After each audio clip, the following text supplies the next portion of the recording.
Olá, pessoal, estamos começando mais um Portal Entrevista. Hoje estou aqui com o Cássio Coelho e o Diego Torbes para a gente entrevistar Felipe Ximenes, está aqui com a gente para falar de futebol, de mercado, de muita coisa. Vamos bater um papo muito bacana com o Felipe.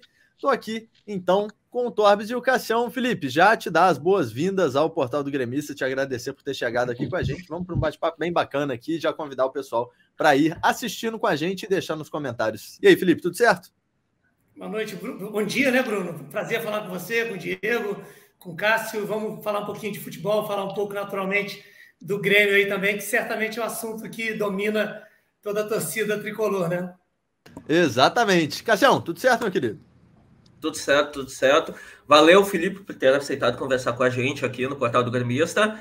Torbes, né? Sempre um prazer estar aqui contigo também, dividindo a mesma tela contigo aqui. Baita jornalista e vamos lá, vamos para a entrevista. É isso aí, Torbes, meu querido. Tudo certo? Bom dia, tudo certo. Não, bom dia, meu querido amigo Felipe, né? Para quem não sabe, fiz curso lá com o Felipe, conheci o Felipe no curso FX, né? Comunidade FX, como o Felipe sempre gosta de dizer, é uma comunidade que vem crescendo bastante, né? E o Felipe, a carreira do Felipe fala por si só, né? A gente sabe, o Felipe teve grandes passagens aí em grandes momentos, né? E antes de mais nada, dar as boas-vindas ao Felipe. Se o Felipe quiser falar alguma coisinha aí sobre o Felipe Ximenes, né? Sobre essa comunidade FX aí, acho que seria importante dar o pontapé inicial nessa parte aí. Bom dia, Felipe.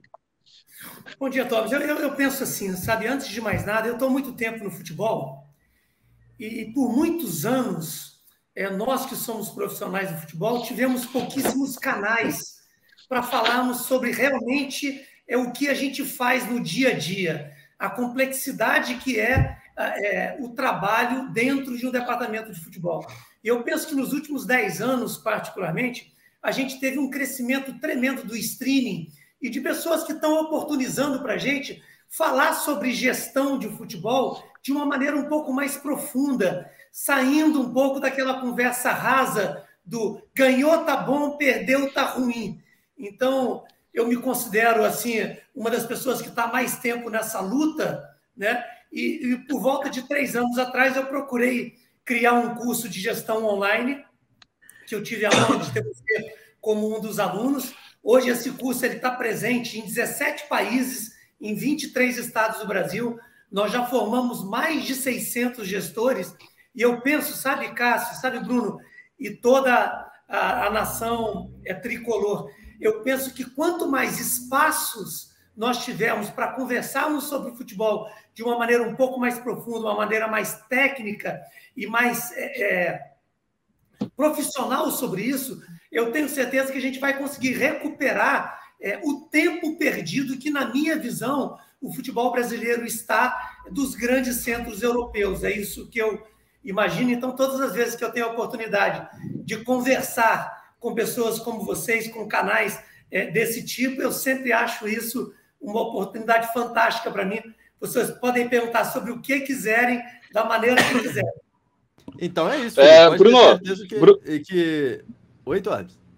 Não, eu só queria, para complementar justamente sobre isso aí, já vou chegar com os 2 pés na porta, então eu vou perguntar o seguinte para o Felipe. O Felipe, o ano passado o Grêmio passou por um momento conturbado ali que levou para a segunda divisão e no papel não tinha um time que fosse para cair, né? No papel a gente sabe o time do Grêmio não era um time de segunda divisão, né? Só que a gente soube que houve muitos problemas internos ali, jovens contra cascudos, muitas questões internas que fizeram com que acontecesse isso com o Grêmio. Aí eu vou te perguntar uma coisa, Felipe, como gerir uma situação dessas? Porque eu sei que tu já geriu também um Santos que teve problemas financeiros, né?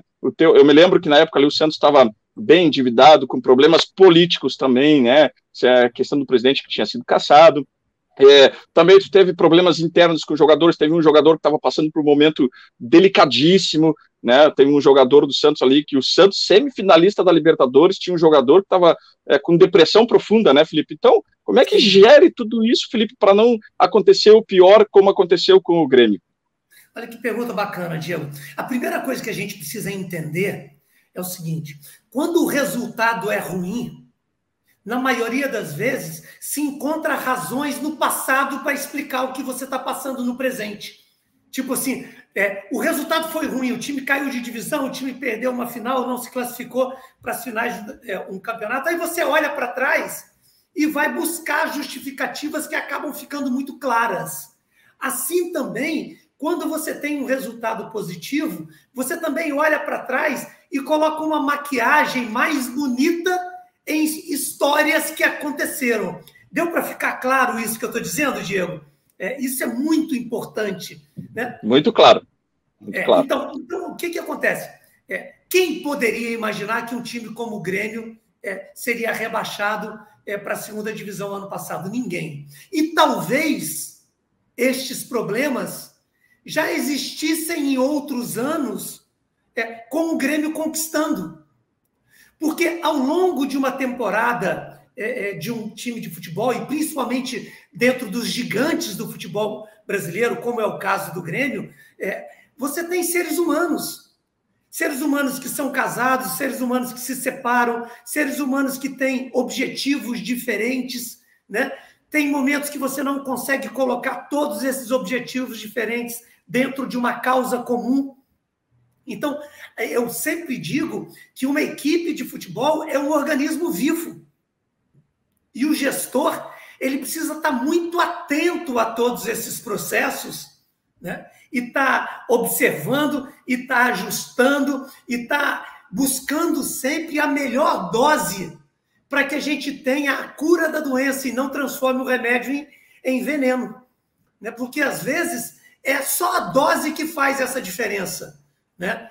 Um grande clube, eu falo, quando ele começa a indicar para baixo, é um processo que ele vai ficando cada vez mais difícil. Porque você vive aquela dicotomia, né? Não, nós não vamos cair e, meu Deus do céu, nós vamos cair.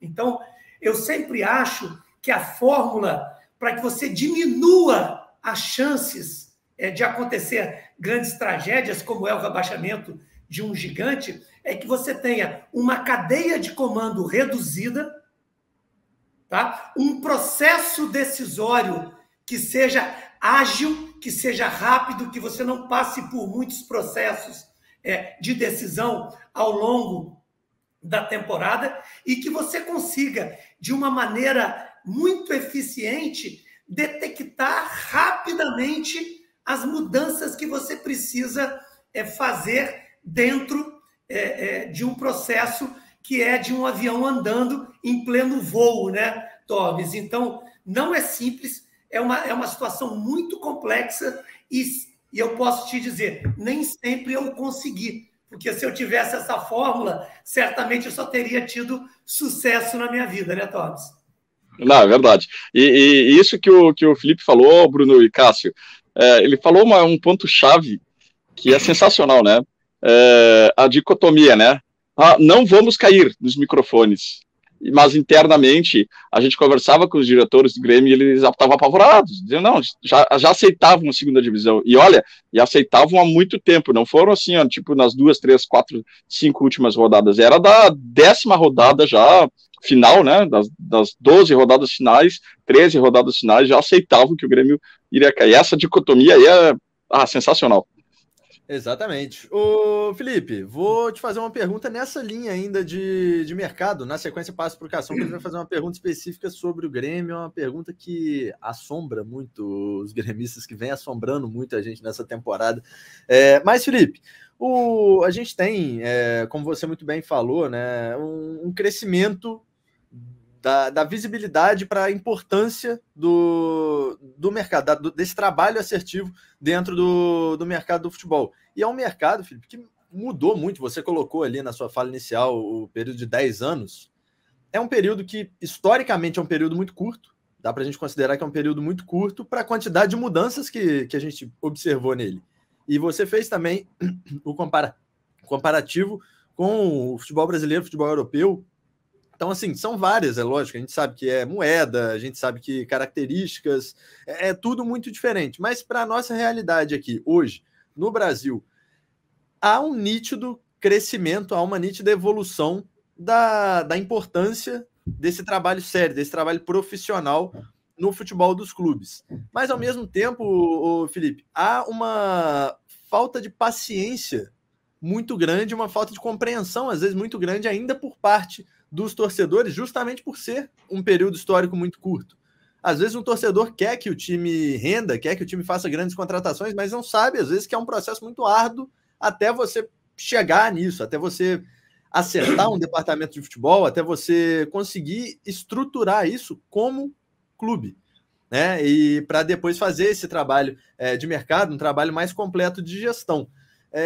E a gente teve, né, ainda falando sobre, aí trazendo já um pouco também para esse exemplo do Grêmio, na temporada passada, uma temporada muito ruim, o Torbs mesmo acabou de falar que os dirigentes nos próprios bastidores já percebiam, né, Torbs, que não ia ter jeito, que estava muito difícil, e há uma comunicação muito falha.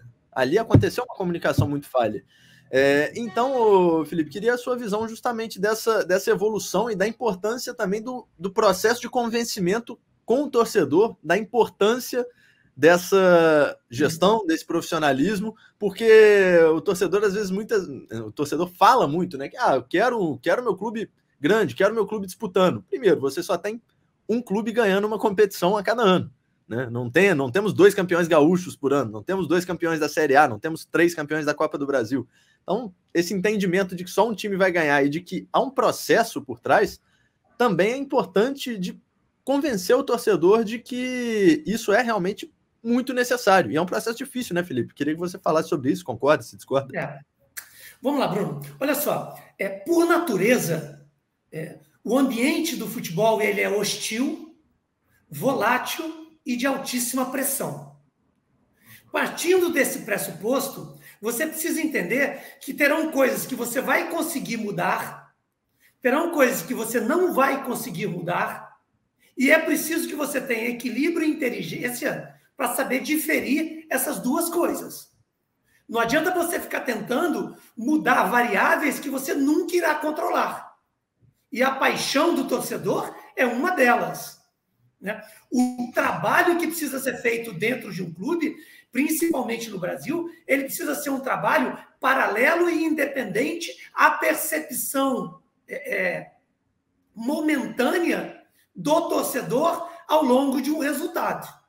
Esse é o primeiro ponto. Por exemplo, eu fui executivo do Flamengo na gestão Eduardo Bandeira de Melo e foi um trabalho de 7 anos feito no Flamengo até que o Flamengo conquistasse um grande clube, o título, né? Que foi a Libertadores de 2019.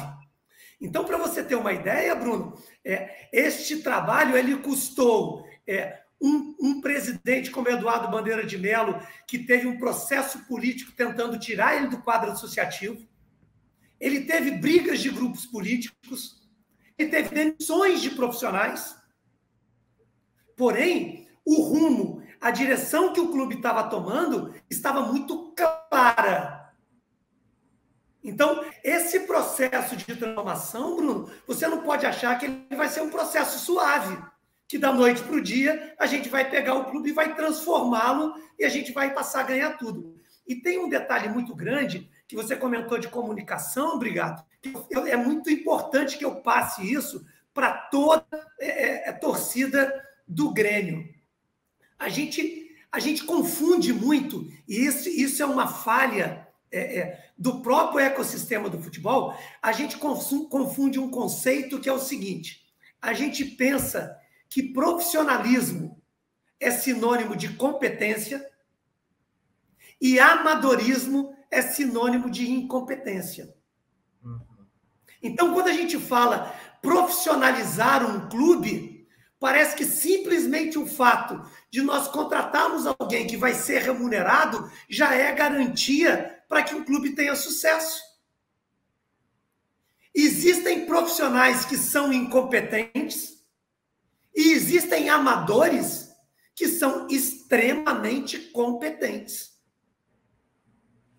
O processo de transformação de um clube, ele precisa necessariamente dos dirigentes estatutários de um clube e que muitas vezes tem capacidade para auxiliar o profissional. Às vezes eles não têm disponibilidade de tempo. E para isso está o profissional de futebol.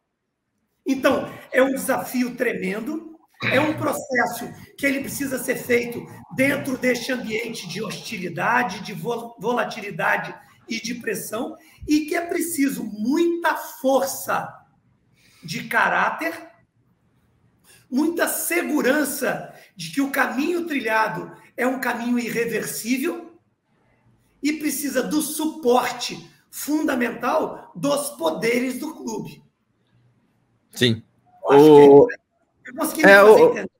Claro, eu vou só fazer um pequeno parêntese nessa pergunta, Felipe, antes de jogar para você, Cassião, porque você citou, né, esse ponto do Flamengo, que acho que é um grande, né, e citando enquanto um participante desse processo, exatamente, e que é um caso muito claro disso, e falando justamente dessa parte de comunicação que eu falei, sobre a importância de você comunicar isso, saber comunicar isso com a torcida. Porque o Eduardo Bandeira de Mello pega o Flamengo em 2013, o Flamengo um caco. O Flamengo não tinha a mínima estrutura financeira e o tempo inteiro o Bandeira, inclusive, se elege falando para a torcida. Vai ser sofrido, mas eu estou entrando para arrumar esse sofrimento. A gente vai sofrer, a gente talvez sofra mais agora, mas depois as coisas vão melhorar. Ele foi muito claro com a torcida. E a torcida do Flamengo, que é, enfim, uma torcida gigantesca, difícil de conseguiu comprar essa briga. É por isso que eu te perguntei justamente dessa importância da comunicação, porque a gente viu muita falta disso no Grêmio, né, Torbes, Cassião?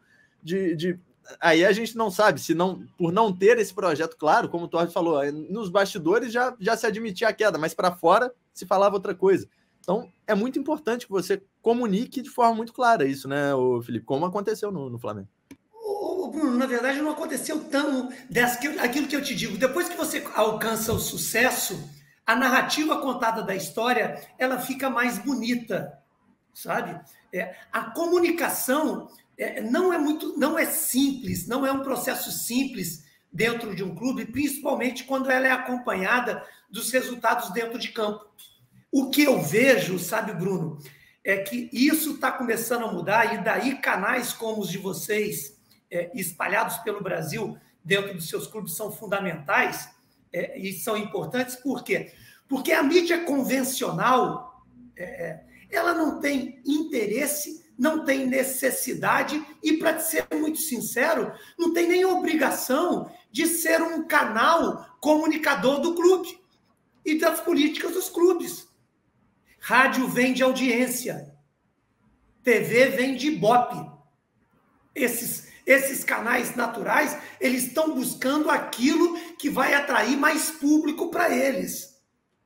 Então, os dirigentes dos clubes, eles precisam entender e trazer cada vez mais para os seus associados, para a comunidade que eles têm interesse, os canais de comunicação que possam fazer com que eles passem as pautas de médio e longo prazo. Porque você tentar explicar que você está fazendo um trabalho de longo prazo, depois de perder um Grenal, depois de perder um jogo importante, você não vai conseguir se comunicar em lugar nenhum.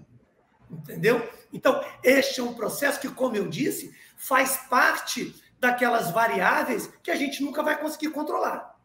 Então, esse trabalho ele precisa ser muito mais um trabalho de resistência, um trabalho de força, um trabalho de consciência de dentro para fora, do que uma expectativa de que essa transformação vai acontecer de fora para dentro. Perfeito, Felipe. Cassião, manda ver. Bom, vamos lá. A gente sabe, né, que quando um clube grande cai para a Série B, o orçamento é cortado, né? Diminui muito o orçamento, assim como houve com o Grêmio, né? Vamos pegar esse exemplo do Grêmio, que é um grande clube que caiu para a Série B. O que fazer? O que um grande clube deve fazer para conseguir mapear o mercado com a queda para a Série B? O que a gente vê agora é que o Grêmio não conseguiu fazer o que nós, torcedores, queríamos, ir ao mercado com convicção, né? Contratar jogadores que iriam resolver, queriam formar um grupo. Mas o que um grande clube deve fazer para mapear o mercado com a queda para a Série B? Olha só, Cassião, que eu falo, talvez seria muito fácil eu parar aqui e contar um monte de sucesso que eu tive, de equipes que eu ajudei a montar e tivemos sucesso. Mas eu sempre procuro o caminho mais difícil, sabe? A estruturação de equipe é um processo muito complexo, né? Quando você contrata, por exemplo, um engenheiro que fez 5 obras do seu portfólio, a certeza de que ele vai fazer uma 6ª obra muito boa é quase que absoluta. O jogador de futebol, uma equipe de futebol, às vezes você contrata um jogador que teve uma temporada fantástica no ano anterior e isso não vai se comprovar no próximo ano. Não é simples esse processo. Quando um time está caindo da primeira para a segunda divisão, por exemplo, a primeira coisa que você precisa avaliar é a capacidade que você tem de promover as transformações necessárias dentro do seu elenco. E a primeira coisa que você precisa olhar, Cassião, é os contratos. Às vezes, você tem contratos de longa duração que você não pode abrir mão de jogadores que talvez você quisesse abrir mão deles. Esse é o primeiro ponto. O segundo ponto é se você vai manter a comissão técnica que foi rebaixada junto com o clube na sequência da próxima temporada, que também é uma decisão difícil de ser tomada. Sabe? A terceira decisão, que é extremamente complexa de você tomar, é a capacidade que você tem, com o orçamento que vai ser reduzido, de manter os seus salários em dia. Por exemplo, eu participei de uma estruturação no Curitiba em 2010, que estava vindo de um rebaixamento, e a decisão que nós tomamos naquele momento foi de manter o treinador Ney Franco à frente do comando técnico da equipe. E essa, no final do ano, foi uma atitude que se demonstrou comprovadamente boa. Mas talvez, se não tivéssemos conseguido o acesso, talvez essa decisão ia ser explicada como motivo da derrota. O que eu quero te dizer é que, antes de mais nada, e que eu acredito que vai se comprovar aí no Grêmio, particularmente, né, que é o assunto que gera mais interesse em vocês, é muito certo de que o Grêmio vá subir para a primeira divisão, mesmo que você passe por momentos extremamente turbulentos. E daí, quando você toma decisões de manutenção de comissão técnica, de manutenção de direção, ou ao contrário, quando você escolhe por fazer trocas de comissão técnica, quando chegar no final, às vezes a narrativa ela vai ficar mais óbvia.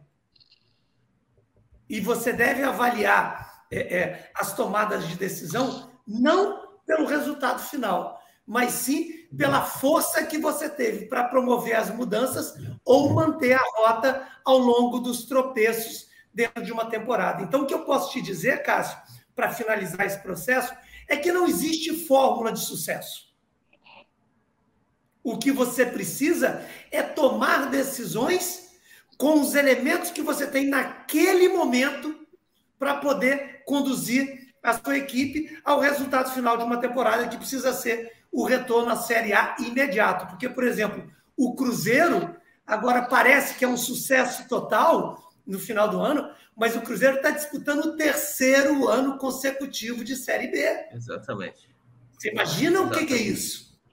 Né? Não é uma coisa simples de ser feita agora, porque ele teve um time adaptado à Série B, que ele contratou jogadores, mas isso fica muito simples de chegar a essa conclusão quando você está disputando uma 3ª Série B consecutiva.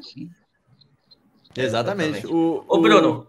Oi, manda ver, Cassiano. Eu não sei se eu já posso emendar outra pergunta, porque tem um pouco a ver já nessa vibe que a gente está... Vai, Bruno, vai, Cássio, vai. Eu já vou emendar já. Depois. Daí depois o Tobi já... Não, seguinte, Felipe, hoje em dia tem uma pressão muito grande por parte da torcida por resultados imediatos, né? A torcida quer ganhar, quer que já dê resultado. Então, o que acontece com isso? Diminui a margem para erro nas contratações, tá? Então, assim, como a direção pode fazer, como a direção do clube pode fazer para ser mais assertiva na contratação num mercado que é tão disputado como o nosso? Ô, Cássio, o que eu digo é o seguinte, é porque não é que aumentou a pressão, aumentou as ferramentas de acesso às pessoas que tomam decisão. Antes, né? Vamos falar aí dessa cultura fantástica que tem o povo gaúcho, né? Antes a gente tinha lá a Guaíba, a Gaúcha, o 0 Hora e pronto, acabou.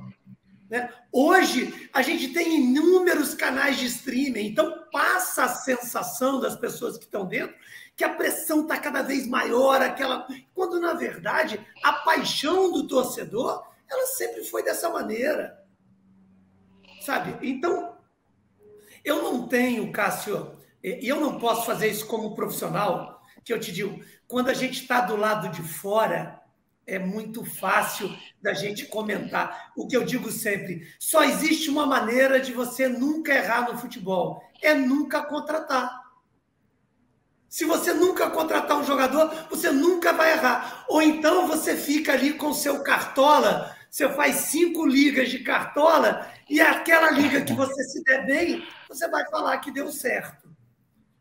É muito complicado. Eu digo, a contratação, você precisa avaliá-la antes de começar a temporada. Por exemplo, você está precisando de um extrema de velocidade. Você contratou um jogador rápido? Ok. Você fez uma contratação que para aquele momento é. Essa contratação que você fez daquele jogador rápido, o que te trouxe a contratar aquele jogador foi coerente? Ele está de acordo com a sua capacidade de pagamento? Ele está complementando o seu elenco de uma forma efetiva? Ok. Daí para frente, são muitas variáveis que você não controla. Então, se você, quando inicia uma temporada, você olha para o seu time, né? Você olha para a equipe que você montou. Então, por exemplo, você vai disputar a Série B. Você tem atletas que têm experiência de Série B? Sim. Você tem atletas que já sentiram o peso de um rebaixamento? Sim. Você tem atletas que você pode mesclar juventude com experiência? Sim. Você tem líderes dentro de campo? Sim. Você tem líderes fora de campo? Sim. Você tem jogadores que estão acostumados a vestir uma camiseta pesada como o Grêmio? Sim. Você tem jogadores que você está dando para eles a chance de vestir pela primeira vez esta camiseta, mas eles têm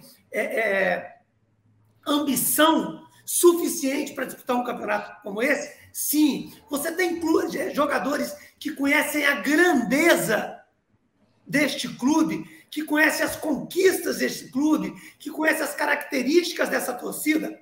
Sim. Ok. Então, se você olhou isso tudo e dentro do seu hall de atletas, 32, 33, 34 atletas, porque, além de tudo, a disputa de uma Série B, você precisa ter qualidade e quantidade. Um elenco de Série B, vocês podem até uma provocação que eu faço para vocês, busquem todos os times da Série B e vejam se eles não utilizaram ao longo de toda a temporada entre 38 e 41 atletas. Então não adianta você ter um elenco muito reduzido, porque você vai ter uma logística extremamente complicada. Vocês viram, por exemplo, o Renato subiu aí para o Maranhão para jogar contra o Sampaio Correia e já encostou, quando eu digo encostou, né, deixou de lado alguns jogadores que ele sabe que aquela logística ali é uma logística que se você apertar muito o cinto para determinados jogadores, você ganha ele em 50 minutos, 60 minutos no Maranhão e vai perder 180, 270 para jogos. Quer dizer, estou olhando aqui de fora, mas eu imagino que foi isso que o Renato Portaluppi pensou. E, às vezes, as pessoas que estão avaliando esse processo do lado de fora não têm acesso a informações que dentro do vestiário a comissão técnica tem. Então, Cassião, se você estava esperando uma resposta simples para uma pergunta complexa, eu não vou te dar. Até complementando isso. É um assunto complexo, né? É um assunto bem complexo. Mas eu te fiz essa pergunta, cara, porque assim, ó, pelo que a gente vê de fora, e o Torbes mais ou menos de dentro, porque ele tá sempre lá, né, no Grêmio, é que o Grêmio errou muito nessa questão. O Grêmio, sim, já é isso que eu ia falar, Cássio. De 40 contratações, 2 acertos, né? O índice de erros muito alto. E aí entra aquela questão que tu falou, Felipe, de vai manter tu falou da outra questão, da outra pergunta, vai manter a comissão, foram umas sucessões de erros desde 2020, 2021. Então foi acarretando, a Série B foi uma consequência lá de trás, né? Mas o Grêmio foi uma sucessão de erros, que acabou chegando nisso. Então, por isso que eu te fiz essa pergunta também das contratações, porque também é um ponto muito importante que vem sendo errado no Grêmio. Porque não tem a convicção. Sim, eu entendo perfeitamente isso, mas que eu digo, seria até leviano da minha parte, né, eu avaliar uma questão do lado de fora. Primeiro que eu não conheço profundamente este processo dentro do Grêmio.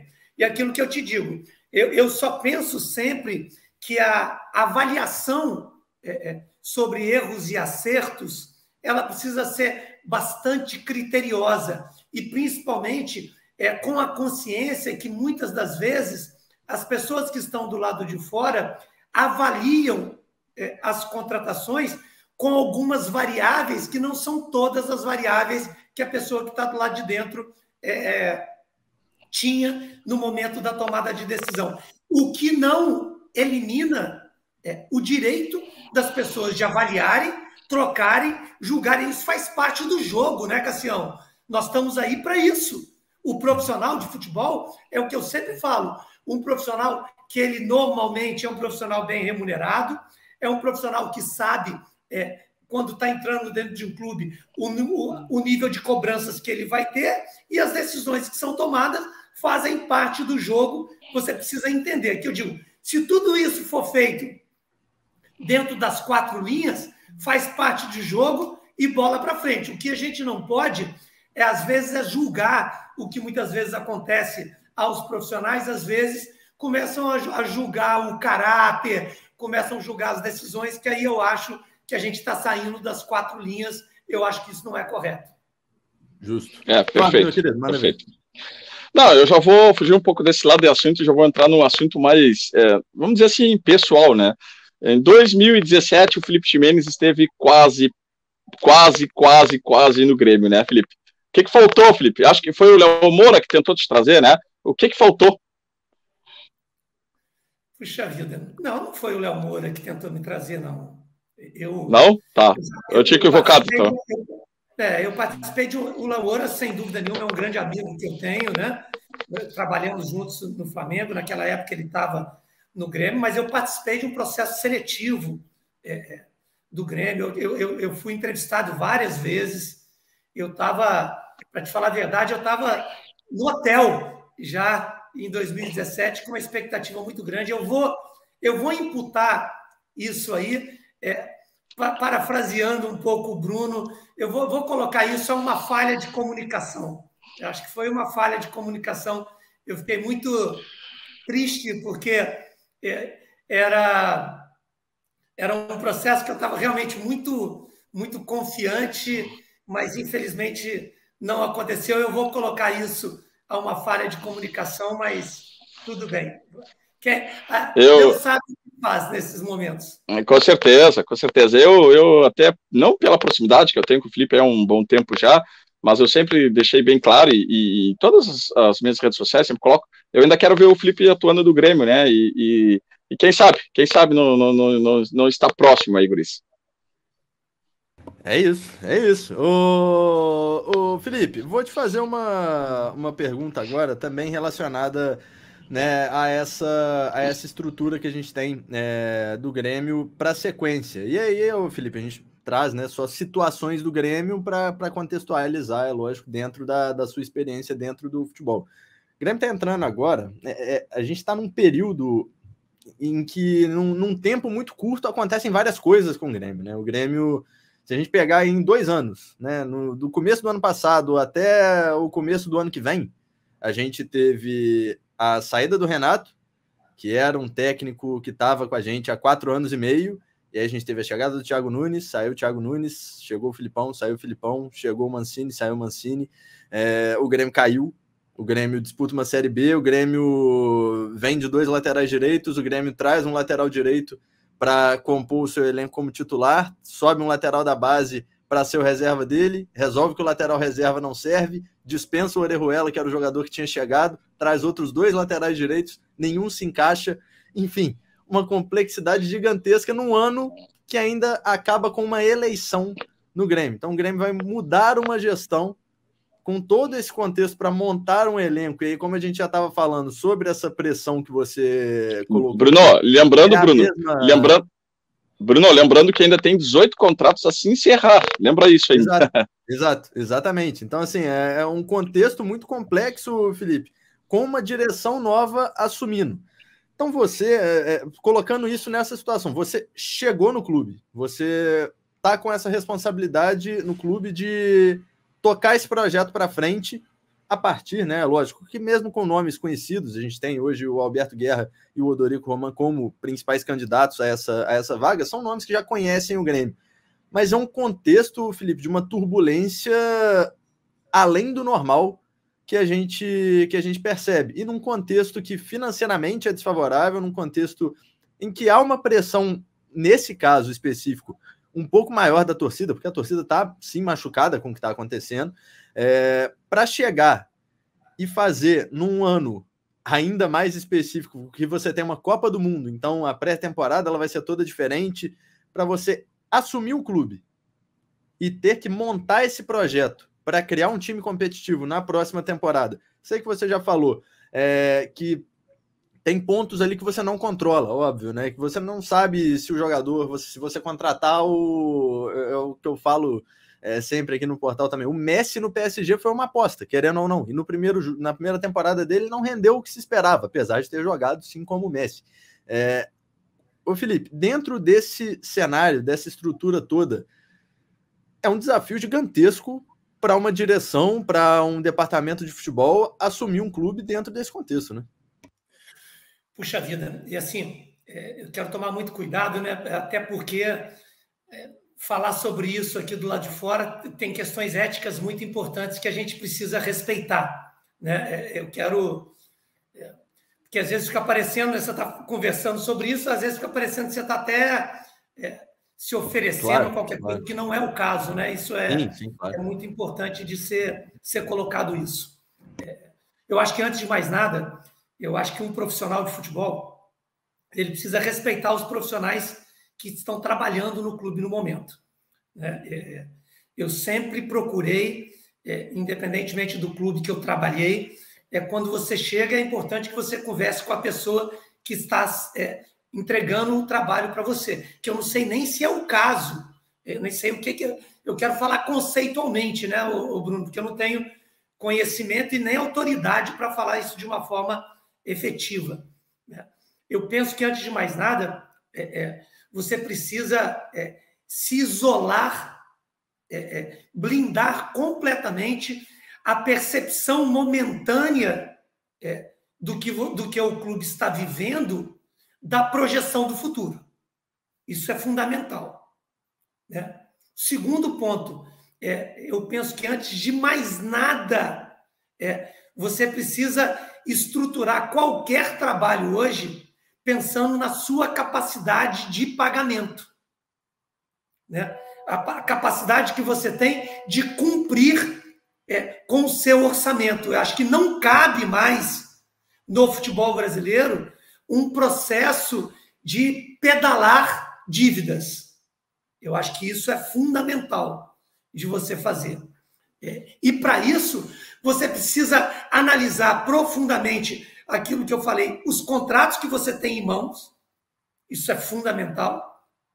Você precisa projetar. Se você está conversando e iniciando um novo trabalho, você precisa projetar tudo aquilo que foi prometido pela gestão que está entrando dentro do clube, para que você alinhe as estratégias políticas com a tática e operação diária.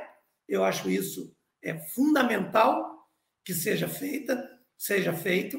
Eu acho que você tem que ter uma segurança tremenda de quem vai comandar este processo, ou seja, a estrutura, a cadeia de comando precisa ser muito clara em cima disso, né? Existem clubes hoje que adotam a figura do chamado CEO, né?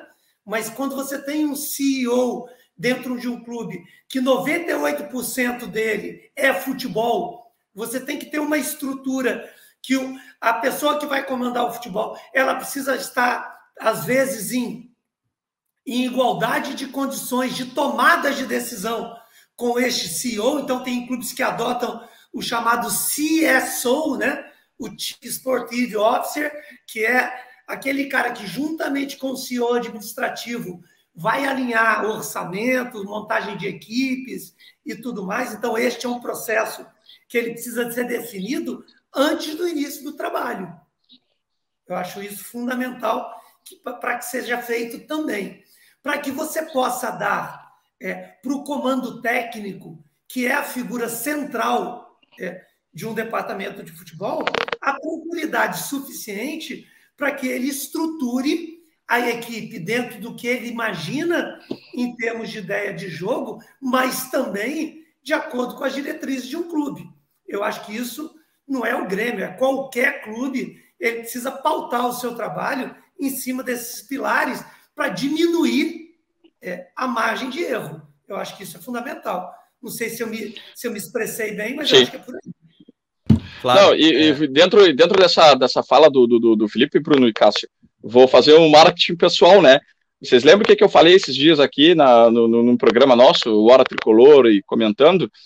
O Felipe tocou num ponto que eu critico há muito tempo no Grêmio, né? Eu sou o amador profissional, viu, Felipe?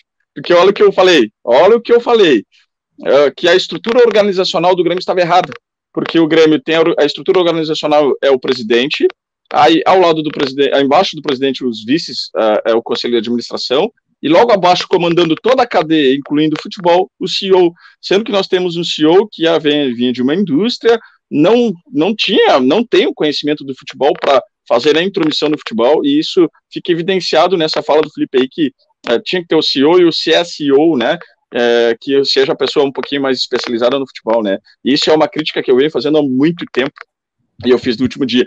E viu, Felipe, para mostrar que eu sou o amador profissional, de 2017 para 2018 eu indiquei diretamente para o presidente do Romildo e para o CEO do Grêmio, o Germán Cano. Cara, me dói ao ler as mensagens que eu mandei na época, porque eu mandei os dados, quantos jogos tinha na carreira, desde o início da carreira, quantos gols tinha feito o Independiente Medellín. Cara, eu choro toda vez que eu vejo essa mensagem. Mas, Diego, duas coisas que eu queria te falar em cima disso. Primeiro, o profissional, quando ele é contratado num clube, ele sabe a estrutura que ele vai encontrar. Então, ele precisa se adequar à estrutura que o clube pede a ele. Esse é o primeiro ponto. O segundo ponto, que é fundamental, é que eu digo sempre, o cargo é do clube, as atribuições do cargo é o profissional. Então, se um profissional ele é contratado em um clube e o clube não está deixando que ele desenvolva o trabalho que foi combinado antes, ele tem o direito de sair do clube. Então, isso é muito importante para que as pessoas também, o que a gente vê muito dentro do futebol, é profissionais reclamando da estrutura depois que eles saíram do clube. Eu acho que isso não é correto. E o segundo ponto que eu vou brincar com vocês, que são dois, com você particularmente, primeiro, certamente tem muitos jogadores que você já viu e imaginou indicar e que também não deram certo.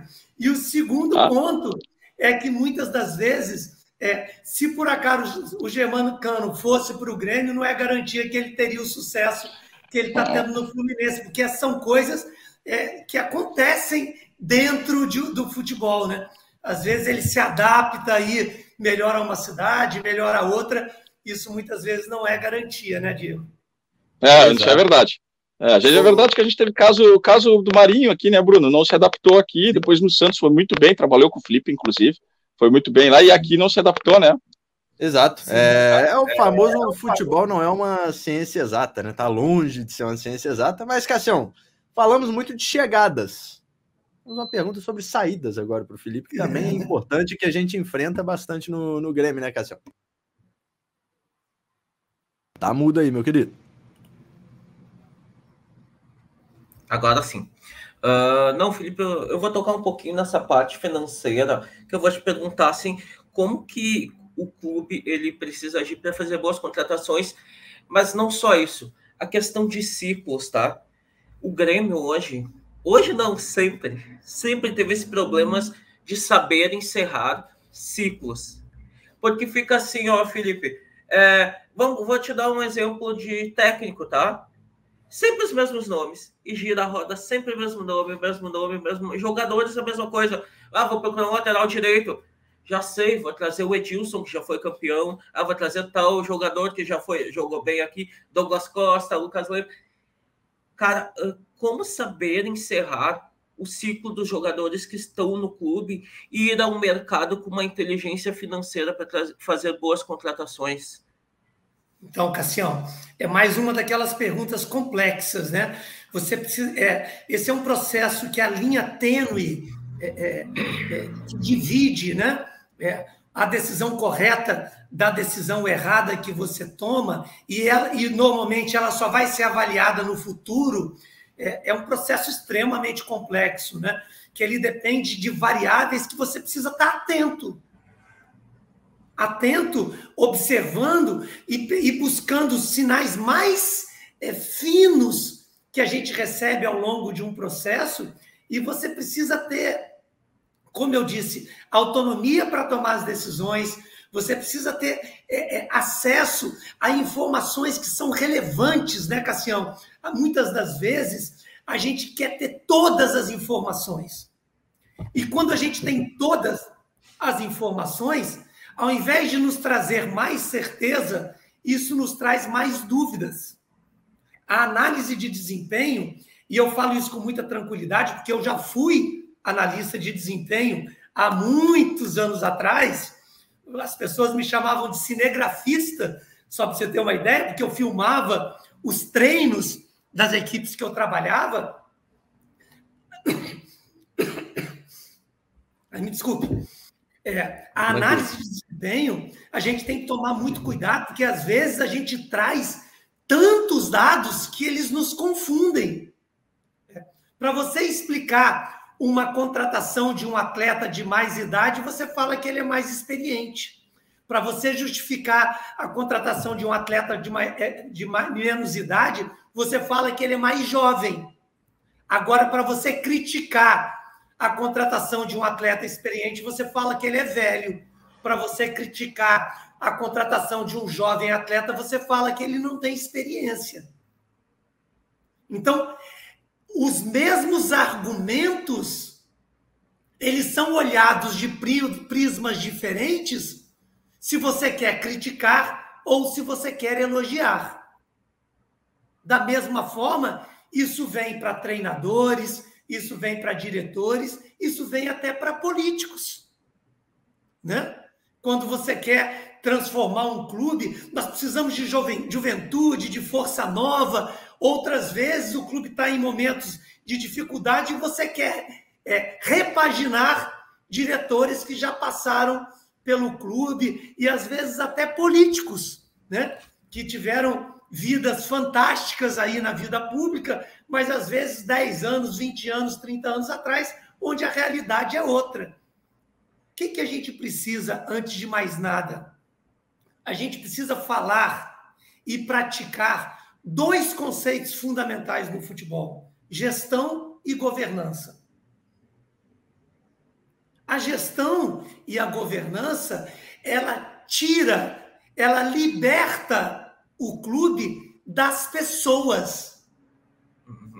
Então, quando a governança ela é clara dentro de um clube, a pessoa ela não tem tanto poder como ela acaba tendo quando a governança não está clara. E qual que é o problema do excesso do poder para qualquer personagem, Cassião? Ele vai ser responsável demais pelas vitórias e culpado demais pelas derrotas. Então, tanto o treinador quanto o diretor, talvez somente o presidente, dentro de uma associação, ele precisa responder por todos os processos. Que muitas vezes ele não é nem o culpado, mas sempre ele vai ser o responsável. Porque na estrutura presidencialista, o presidente, no final do dia, ele vai responder por todos esses processos. Mas mesmo no regime presidencialista, quando se colocam essa governança um pouco mais democratizada, vamos dizer assim, que o excesso dela também é perigoso, você faz com que os personagens não tenham nem tanta responsabilidade na vitória e nem tanta culpa nos fracassos. Consegui responder? Perfeito. Não fiquei perfeito. Bom, perfeito. Não. Cassião, Perfeito. Vou emendar já tem mais uma nessa linha, já vamos caminhando para a nossa reta final. Manda ver depois do Torbes ataque. Eu me empolguei já com as respostas aqui do Felipe e começam a circular. Eu vou te fazer uma pergunta agora, um tanto polêmica, tá? É um assunto polêmico, mas eu acho que é interessante a gente falar sobre isso e eu quero a tua opinião sobre isso. Eu vou pegar o Renato como exemplo, tá? O Renato é ídolo máximo do Grêmio, tá? É ídolo máximo, meu ídolo. Cara, eu quase chorei quando o Renato voltou pro Grêmio aqui. Mas e eu, Cássio, que estava na frente... E eu, Cássio, que estava na frente dele lá, já tinha tirado foto com ele, recebo o áudio dele, Felipe, converso com o Renato, e na entrevista de apresentação eu estava nervoso, suave na frente do homem. Eu já estava quase chorando, tá? Mas eu vou pegar um exemplo dele. Ano passado, tá, Felipe, que eu vou trazer para ti e vou fazer a pergunta. Ano passado, o Grêmio não tinha ninguém ali na direção, o presidente, ninguém que entendesse de futebol, tá? Quando o presidente Romildo trouxe o Renato, o Renato começou a fazer, além da função de técnico, ele era o cara que garimpava jogador, ele era o cara que fazia o vice de futebol, era o cara que fazia o diretor de futebol, era o cara que fazia tudo, tá? Era o cara que fazia tudo. Eu quero saber de ti, o quão prejudicial é o clube que o treinador comece a pegar funções que não diz respeito a ele, começa a querer comandar todo o departamento de futebol de um clube. Querer ou precisar, né, Cássio? Por conta da falta de estrutura. Não vou falar querer, mas precisar, pode usar precisar, né? Porque foi preciso na época. Mas eu quero saber o quão prejudicial pode ser ao clube isso. Puxa, Cassião, eu preciso começar falando uma coisa, né? Feliz a nação que tem Renato Portaluppi como ídolo. Esse é o primeiro ponto. A gente não pode... um cara da grandeza do Renato Portaluppi, muitas das vezes, é a exceção que confirma a regra. Né? Porque, por exemplo, o Zico, que é ídolo máximo de toda a nação rubro-negra, não conseguiu o sucesso fora de campo que ele teve dentro de campo. O próprio Júnior, que também é um ídolo imenso dentro do Flamengo, também não teve. O Reinaldo, ídolo máximo do Atlético Mineiro, também não conseguiu ter. Então, assim, a história do Renato Portaluppi junto ao Grêmio dá a ele o status de exceção que confirma uma regra. Essa balança, ela sempre será positiva para o lado do Renato. Esse é o primeiro ponto, né? Falo isso como apaixonado pelo futebol, como amigo do Renato, que eu posso dizer isso, já trabalhamos juntos no Fluminense, e pelo respeito que a gente precisa ter por um profissional deste porte. Ainda mais quem conhece a história pessoal do Renato, o que ele representa para a família dele, o que ele faz para toda a família dele, o que ele fez para toda a família dele. Então, esse é o primeiro ponto. Tá? O outro ponto que você falou, o Cassião, eu preciso te falar com a resposta que eu dei passado. Quanto mais gestão e governança tem um clube, menos qualquer pessoa, qualquer personagem vai ter impacto nas decisões diárias. E terceiro ponto que é importante se colocar, a narrativa que é falada do vestiário para fora, normalmente é bem diferente do que ocorre do vestiário para dentro. Muitas vezes, pessoas que têm peito muito forte e lombo muito duro assumem paternidade de filhos que muitas vezes não são deles. E isso só os torna maior do que eles já são. Me entende? Claro. Não estou dizendo que é o caso do Renato Portaluppi aí, mas eu acho que é um ponto de reflexão para vocês sobre isso. Né? Eu trabalhei ao longo da minha carreira em mais de uma dezena de clubes e vivi de dentro para fora e sei o que é pessoas que colocam a gratidão pelo clube que os projetou à frente dos seus interesses pessoais. E quantos da minha vida eu já vi que, na verdade, eles querem tirar como proveito próprio aquilo que eles simplesmente fizeram parte da história de clubes. Estes, sim, imortais. Qualquer pessoa, por maior que seja ela, nunca será maior do que uma instituição. Somente as instituições, clubes de futebol do Brasil, são imortais, Cassião. Diego e Bruno podem ter certeza absoluta disso. E honra maior é para aquela pessoa que pôde fazer parte da história de clubes, que vocês pegaram esse codinome fantástico, né? Mas a gente tem inúmeros clubes do Brasil que também são imortais. Perfeito. Não. Esse codinome é nosso. Esse codinome é nosso, Felipe. Né, velho? Esse codinome é nosso. Eu queria fazer um comentário. Tá, faz, Cássio, faz. Eu ia fugir do futebol um pouco. Quanto à pergunta que eu te fiz, eu vou dizer porque eu fiz a pergunta que eu fiz o contexto todo, que é o seguinte, Felipe, o que aconteceu no Grêmio? A culpa não é do Renato. Assim, dele ter se metido nas contratações, dele ter, né, ajudado. A culpa, eu acho, é lá de cima. É lá de cima. Porque, assim, o que aconteceu depois que o Renato foi demitido? Não tinha ninguém que entendesse de futebol dentro da direção do Grêmio. Entende? Por isso que eu fiz essa pergunta para ti, o que poderia acarretar. Sim, eu só quero deixar claro, né, que para mim, que eu falo por uma questão ética importante, essa é uma opinião sua, que eu não tenho a menor condição de avaliá-la e muito menos endossar isso. Né? Isso é uma questão, para mim, de ética profissional muito importante. Né? Então, quando a gente está aqui, se a gente está trabalhando para um futebol que seja uma discussão mais aprofundada, eu, como profissional, eu não tenho condição de avaliar essa opinião sua e muito menos endossá-la, porque não faz parte do meu dia a dia. Só isso que eu queria deixar claro. Sim. Não, perfeito. Felipe, quem te conhece, né? Quem te conhece sabe que tu é um amante do tênis, né? O Felipe, para vocês que não sabem, ele tem várias partidas de tênis com o Petkovic, que é um grande amigo do Felipe, vizinho do Felipe.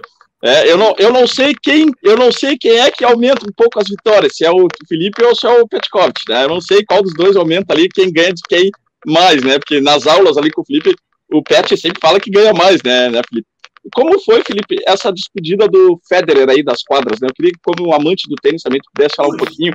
Foi emocionante, né, Felipe? Eu acompanhei. O Federer é meu ídolo também, só para vocês saberem. O Federer é gigantesco.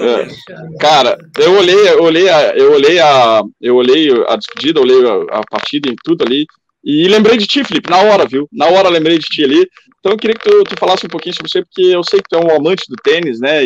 E a gente sempre brinca contigo lá nas aulas, lá, né, dessas partidas tu e do Pet, e me lembrei de ti, queria que tu falasse um pouquinho, rapidinho aí do Federer. Puxa, que pergunta legal que você fez, Diego. Você imagina, eu acompanho o tênis desde 1982, eu sou bem mais velho que vocês, né?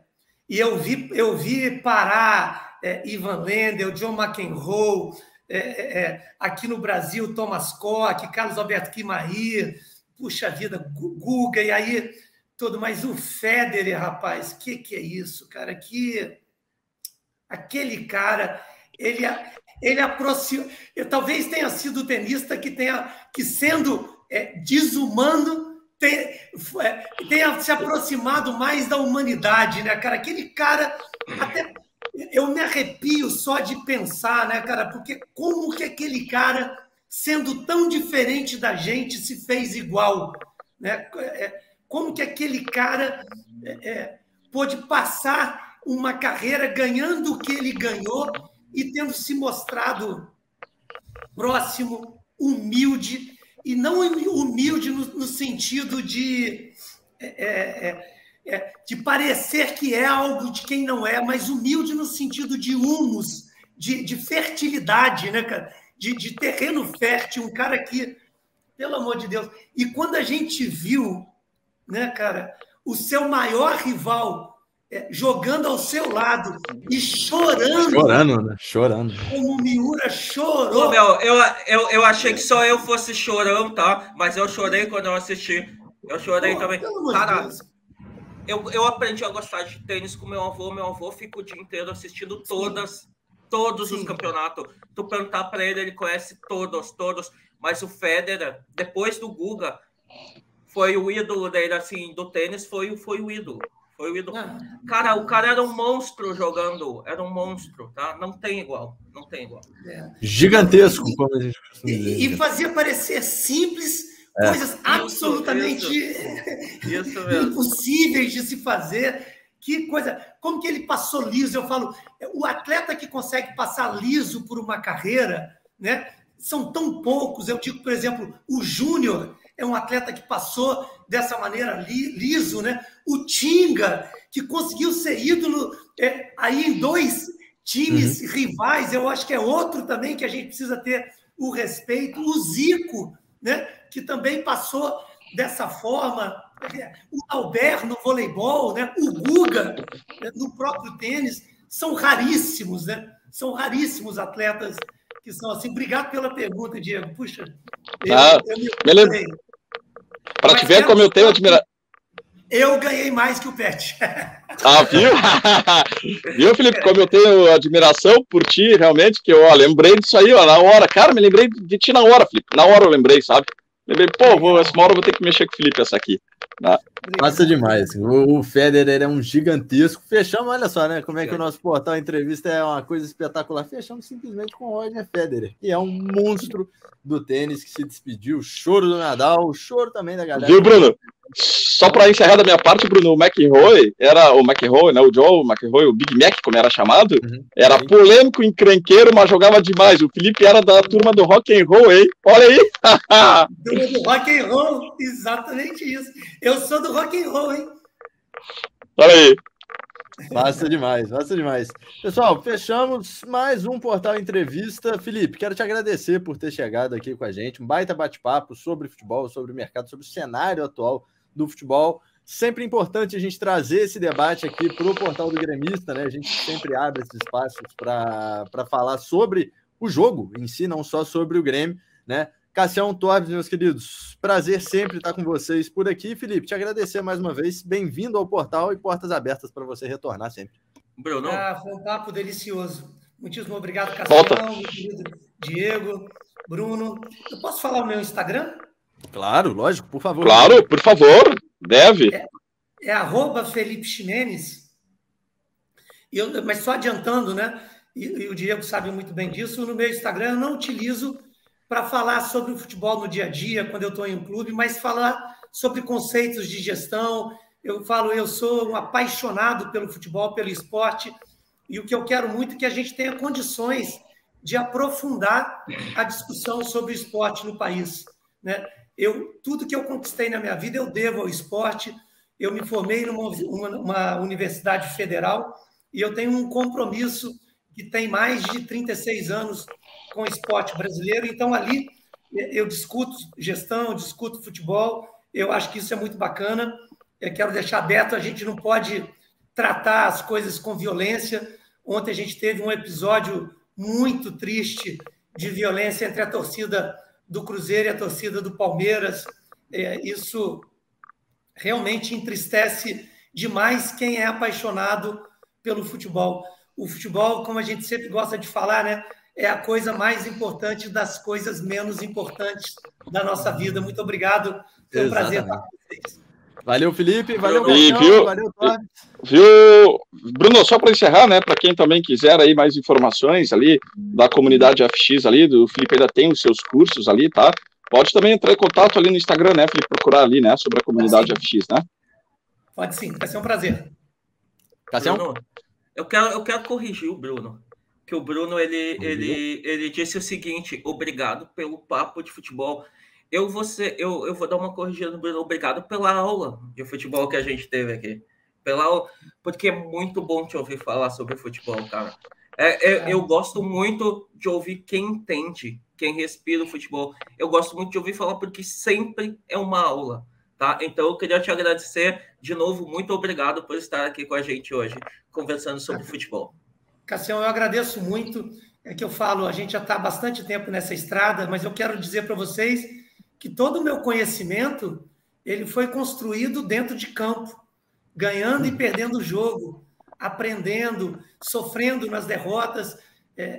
A minha teoria é uma teoria construída na prática. Vocês podem ter certeza absoluta disso. Eu busquei na ciência e na didática, vamos dizer assim, a maneira simplesmente de validar um conhecimento que foi construído totalmente na prática. Muito obrigado. Valeu demais, Felipe. Valeu, Cassião. Valeu, Torbes. Pessoal, convido vocês a se inscreverem aqui no canal, baixar o aplicativo do portal, dar uma olhada na nossa loja de camisas, fazer suas apostas na Bet365. Os links estão aqui na descrição do vídeo. Felipe, um grande abraço. Cassião, Torbes, pessoal todo que acompanhou a gente aqui. Valeu e até a próxima. Prazer imenso. Agora ficou muito mais fácil para os gremistas ficarem atualizados sobre o Imortal Tricolor. Aplicativo Portal do Gremista, o maior portal de notícias sobre o Grêmio agora na palma da sua mão.